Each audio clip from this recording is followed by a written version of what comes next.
silakan.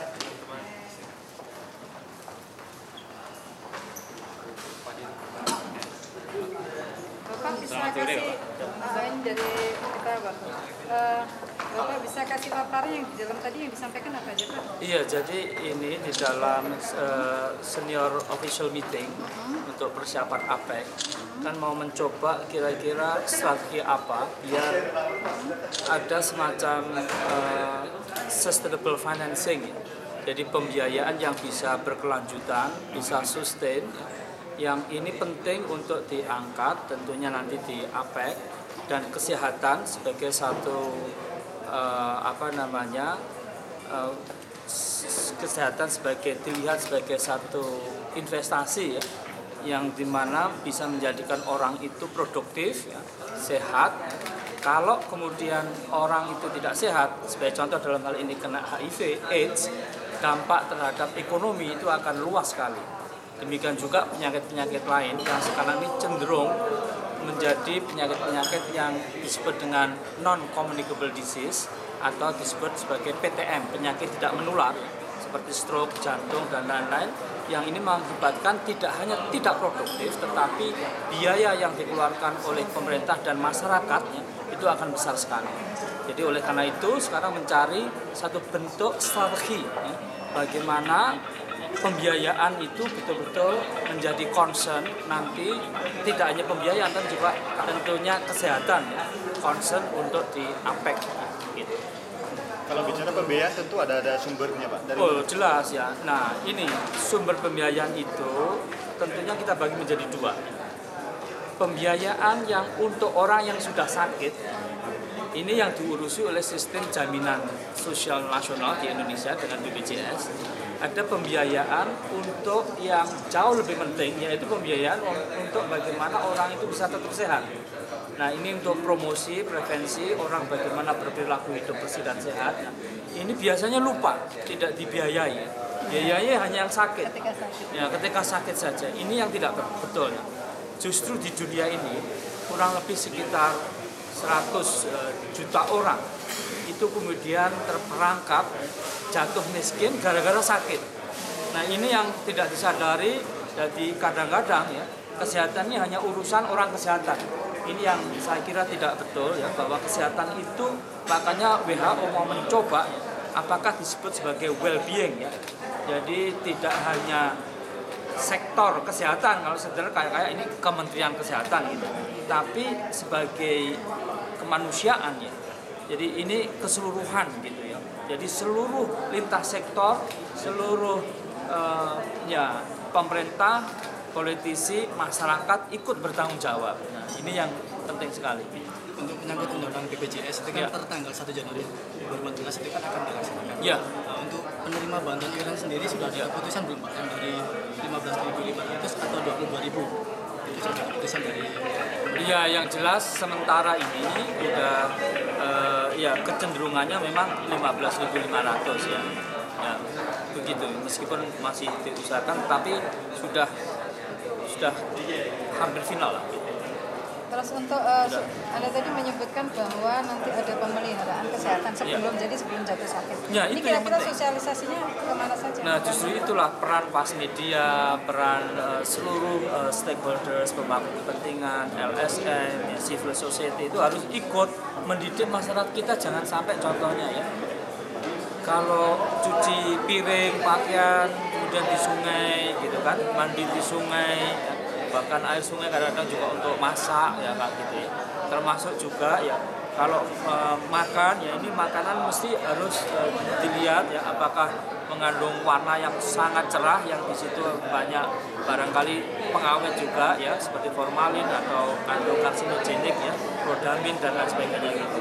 Jadi perilaku seperti ini ya harus olahraga yang cukup gitu ya, istirahat juga cukup meskipun saya kurang cukup gitu ya.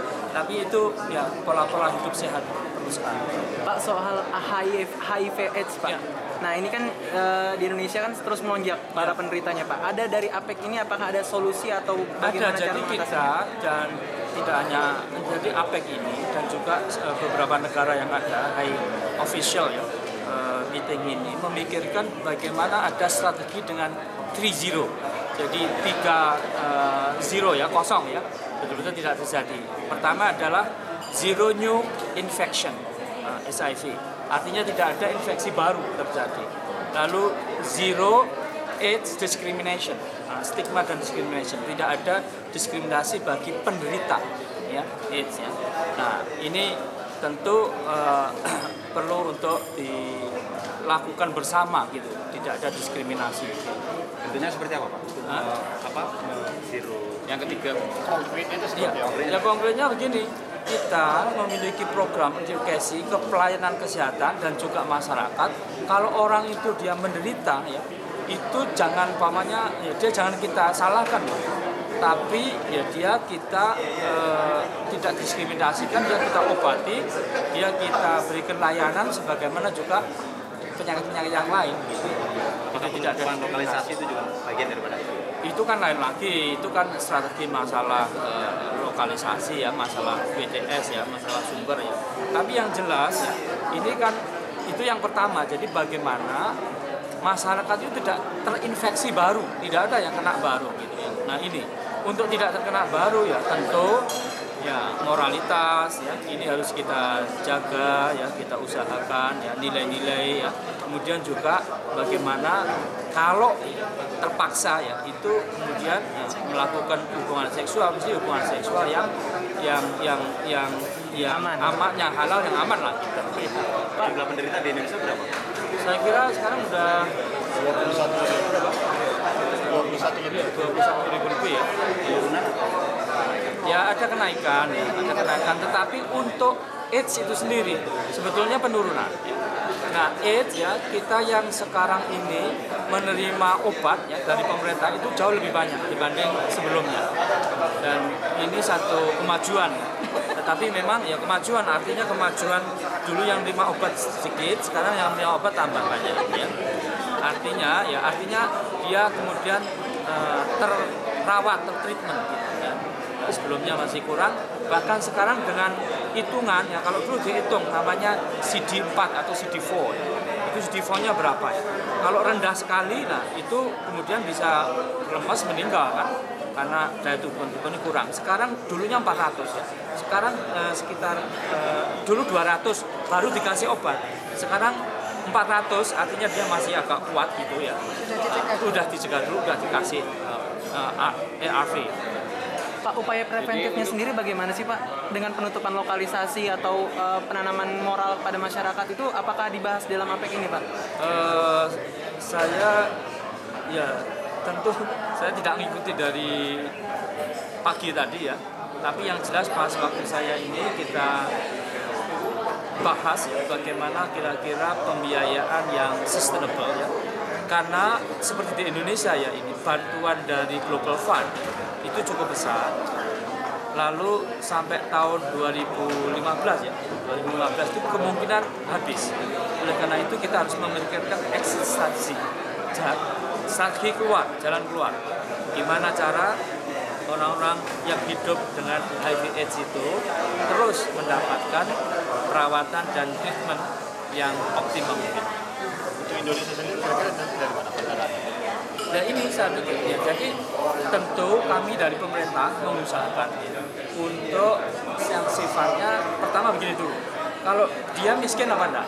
Kalau dia miskin, kemudian masuk ya, dapatkan PBI tadi, nah dia masuk menjadi peserta jaminan. Sekarang yang disebut dengan Jamkesmas. Kalau dia peserta Jamkesmas, pemerintah Pak, nah, ke rumah sakit yang kontrak dengan sistem Jamkesmas ya, yang besok menjadi BPJS Kesehatan, nah ini kemudian dibayar. Jadi dia nggak bayar. Oke. Adakah kira-kira hubungan penyelenggaraan APEC untuk membahas HIV ini di Surabaya dengan tingginya angka penderita AIDS di Surabaya? AIDS Tingginya penderita pengidap HIV/AIDS di Surabaya. Ya bisa ada, bisa tidak ya. Ini kan kebetulan aja di sini. Sebelum dibahas APEC juga Surabaya kan juga sudah, Jawa Timur kan juga sudah tinggi. Kameranya di sini. Tapi karena di sini, tapi saya kira bukan gara-gara AIDS di Jawa Timur tinggi terus kemudian diadakan di sini, saya kira tidak. Berikutnya kan nanti di Bali. Jadi bukan karena di Bali lalu tinggi terus pindah di sana, enggak juga. Saya kira. Oke Bapak. Ya, Terima kasih. itu ya. Kira-kira rekomendasi Indonesia apa Pak nanti? Apa? Rekomendasi yang disampaikan. Iya, rekomendasi Indonesia, saya kira yang kita inginkan ini masih di dalam proses, nanti oleh tim dirumuskan ya. Tapi dari sisi sustainable financing, kita inginkan dari beberapa negara ini ada satu strategi yang tidak disease spesifik, ya, tidak berbasis pada satu penyakit atau pendekatan penyakit, tapi pendekatan sistem dan dampaknya terhadap manusia di muka bumi ini gitu. Artinya kalau kesehatan ini tidak masuk pembahasan pimpinan-pimpinan negara di APEC, ini akan mempengaruhi tidak hanya produktivitas tetapi ekonomi secara makro. Nah, ini yang penting. Jadi oleh karena itu menurut saya sustainabilitas financing ini perlu diusulkan tadi dan menjadi satu concern dari pimpinan-pimpinan negara anggota APEC.